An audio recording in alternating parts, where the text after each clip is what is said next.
Good news, everybody. We've been renewed for a second season.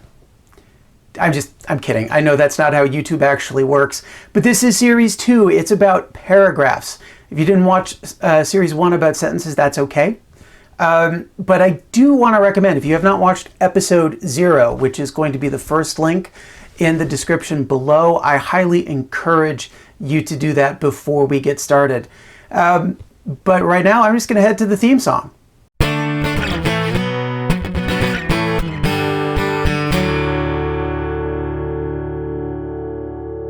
All right, Series 2, Episode 1, Is This a Paragraph?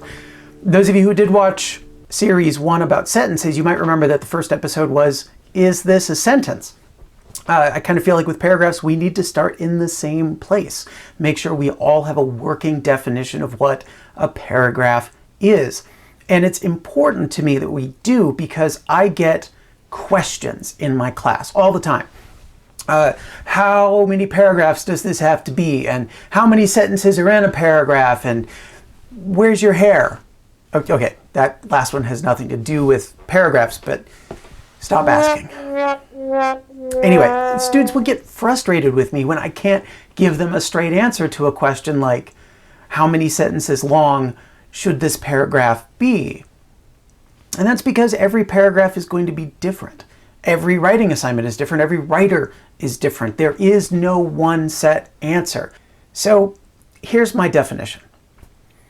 A paragraph is exactly one idea long. Now, this is not revolutionary. This is not a new definition of what a paragraph is, but it's kind of revolutionary for a classroom because, as I said, there are a lot of teachers who hold on to this many sentences, or students who need to be told you've got to write more sentences because you're not done with that idea yet. Before I go any further, I will pause for a hashtag warning. If you have a teacher, if I am not your teacher, and you have a teacher who says, don't give me a one-sentence paragraph, even though the one-sentence paragraph was the perfect thing to write, you've got to know your teacher. And you may have to write less creatively and sometimes less well in order to get a good grade for a teacher who has those specific demands. Double hashtag warning, and this is for my students in particular. When I say a paragraph is exactly one idea long, I'm not giving you license to hand me a couple of sentences and tell me, oh, this is an entire paper. No, it's not. You're using it as an excuse to get out of the work of finding those ideas and fleshing those ideas out and making those ideas as clear to me as you possibly can. All right, so you've accepted that a paragraph is this vague one idea long. Now you're wondering, how do you actually do that in practice? How does one idea get from here to the page or to the screen? And my answer is not going to be any less fuzzy, but it will be an acronym because I love acronyms. Your paragraphs, all of them, every single one in your paper, they need to be apt. Now, apt is a real word that means appropriate and fitting. It's right for the context, which is perfect because as an acronym, APT stands for audience, purpose, and tone. Every single paragraph that you write needs to keep those three things in mind. So thinking first about audience, who are you writing for? And what do you need to be thinking about as you write to them? If you're writing to your English teacher and your English teacher has 149 other essays to read, that's a completely different thing than if you're writing a story for the high school newspaper or if you're writing a personal narrative that is going to help you get into college as a college application essay. Now, a lot of times your audience does have set expectations. And particularly if you're being graded on meeting those expectations, you should follow them. But if you want to be you as a writer, if you want to do what you do on purpose, write what you write on purpose, as we talked about way back in episode 0, then it's best to work at the margins of those expectations. Push the envelope a little bit. Give people what they want and need, but give it to them in a way that they haven't necessarily considered before. Your English teacher is going to appreciate that your essay is not the same as the 149 others. The college admissions counselors are going to look at your narrative voice and the risks that you are willing to take in telling that personal narrative and be impressed by how you manage to work within their expectations, but far enough at the margins that you successfully risked something and got a reward for it. And you see this all the time in what professional writers do. I'm going to talk about some examples from the professional literature because I think it's important for you to see real writers doing these things. There may not be anybody out there who knows their audience better than ESPN, right? It's a sports network. That's what the that is what the S stands for, right? Sorry, I don't follow sports, I just make assumptions.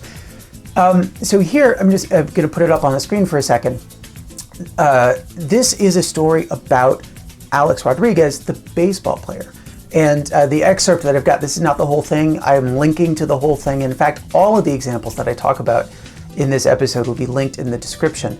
But this excerpt, if you look, it's got 3 long paragraphs followed by 4 short paragraphs. 2 of those short paragraphs are just 1 sentence long.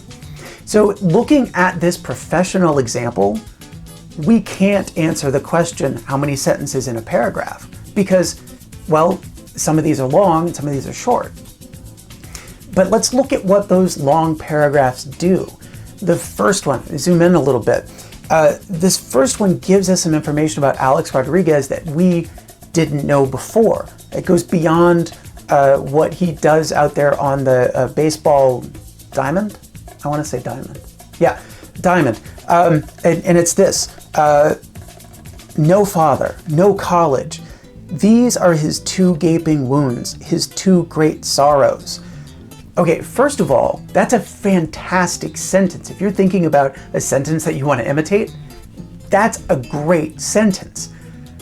But it also gives us the thing about Alex Rodriguez that a casual baseball fan or even a serious baseball fan might not know, that he's got these holes in his heart and in his soul where his father could have been and where a college education could have been. So these long paragraphs are long because they are giving us as readers context. This first paragraph about why he's there, then a couple of paragraphs about the way other people react to Alex Rodriguez being in a college classroom. The descriptions that, like at the second paragraph, the student beside him has finished speaking and the classroom is churchly quiet and he's up, right? A-Rod knows what to do when he's up at bat. They use bats in baseball, right? Okay, but this is new for him.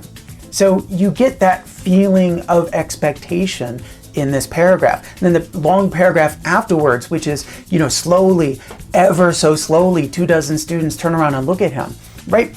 This takes us from inside Alex Rodriguez to outside Alex Rodriguez. We were in his heart and now we're what's coming into his eyes.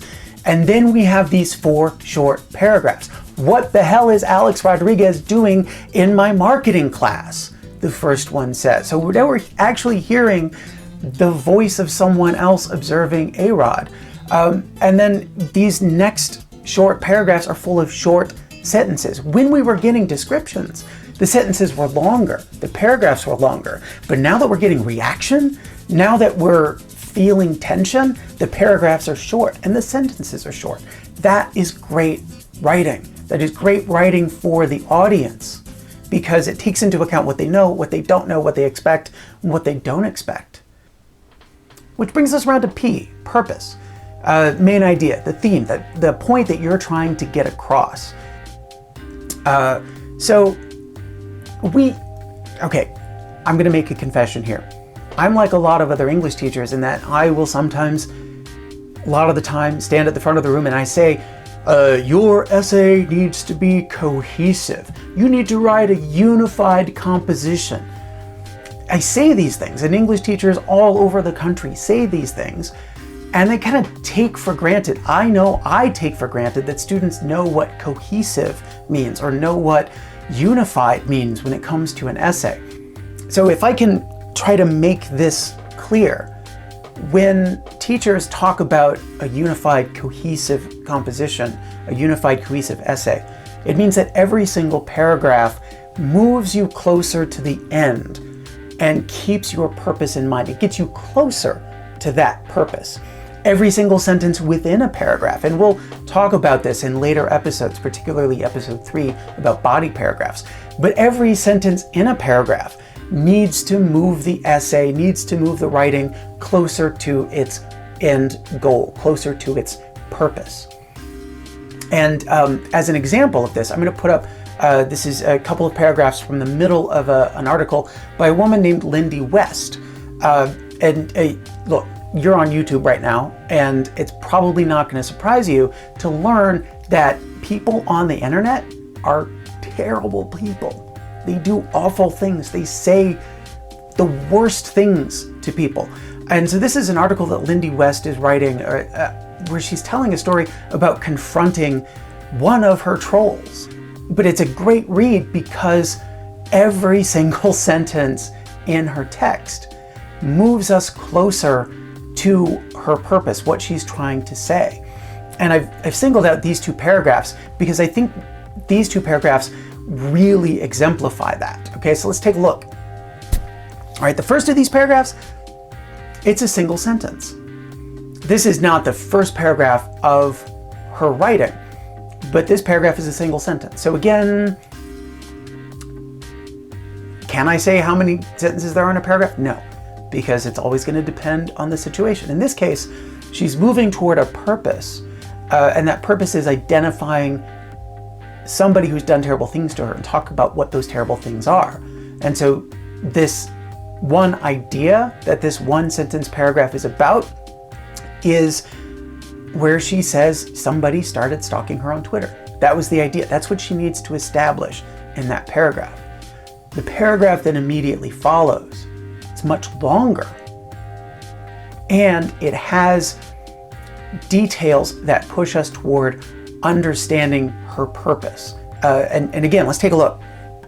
Right? She says, when you talk about rape, I said, you get to decide where you aim. Are you making fun of rapists or their victims? Are you making the world better or worse?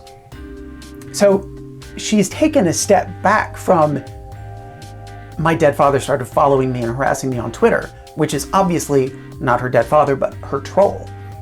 But she's taken a step back to sort of defend her position. And it's pushing her toward her purpose because it's going to become clear as you read to the end of this text that the person who is stalking her and harassing her is making a choice. And that's what that second longer paragraph is about. Look at how it ends, right? She says it's not about censorship, it's not about obligation, it's not about forcibly limiting any one person's speech. She says it's about choice. Who are you going to be? Are you going to be the person who trolls others on the internet or who makes jokes about rape victims? And look at that last sentence. That last sentence is one word. And she's going to go on to explain how the troll has made a choice.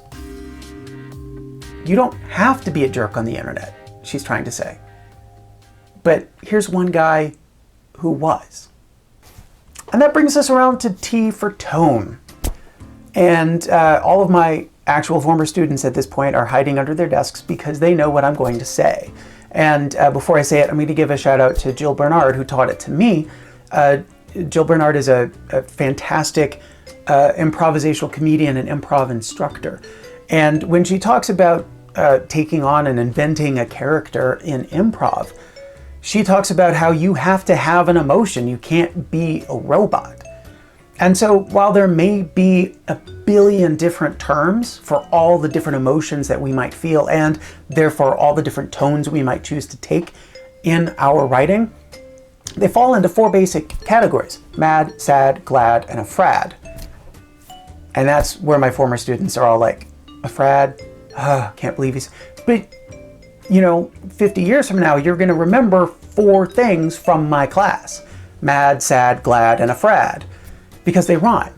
You remember things better when they rhyme. It's neuroscience. You can look it up.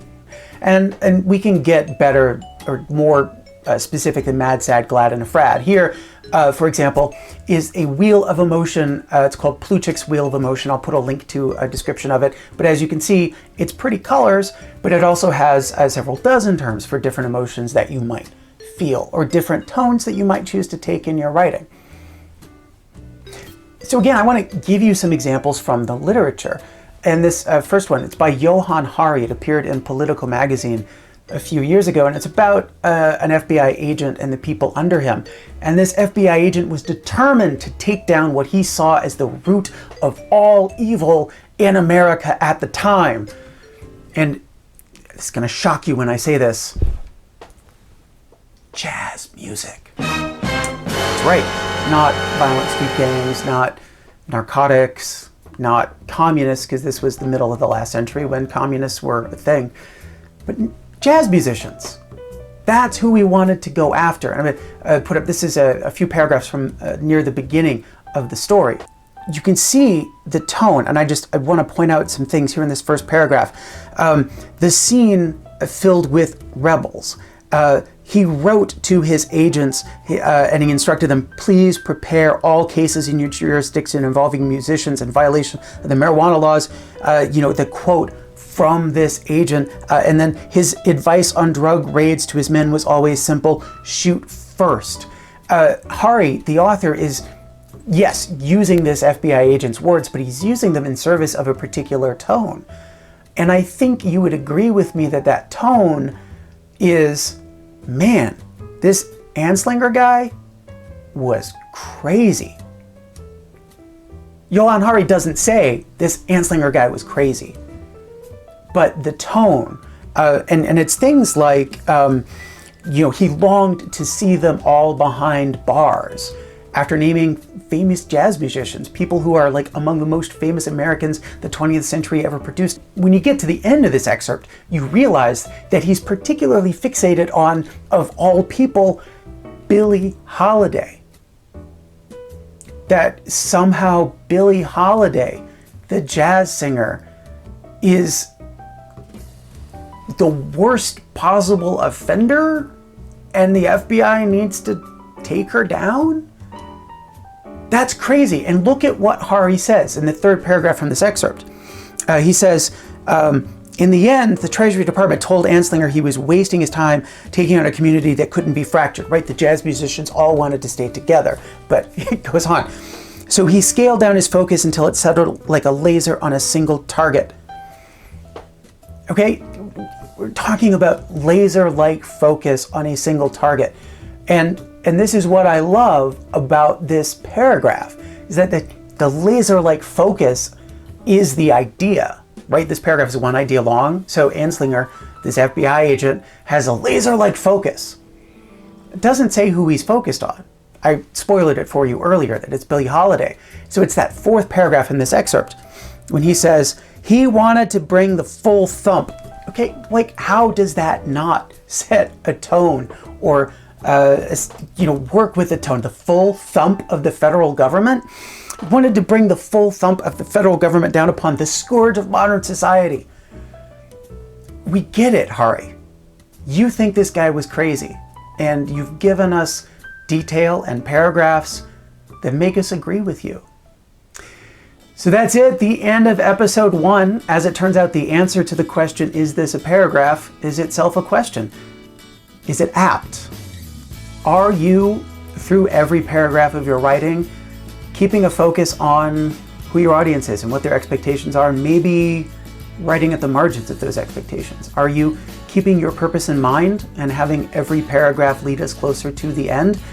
And are you maintaining a consistent tone You don't have to be a 10 on the scale for that tone in every paragraph, but it should be clear as you write that you have a point of view and you are maintaining that tone. One last shout out before I wrap this up goes to Grammar Girl. She helped to clarify some of my thinking on paragraphs, and I'm going to link to her website below. Great podcast, great reading from her. Episodes 2, 3, and 4 will be about different kinds of paragraphs, introductions, bodies, conclusions, and got a special treat for you in episode 5 where we commit murder. We are going to kill the 5-paragraph essay. But for now, I'll see you for the next one.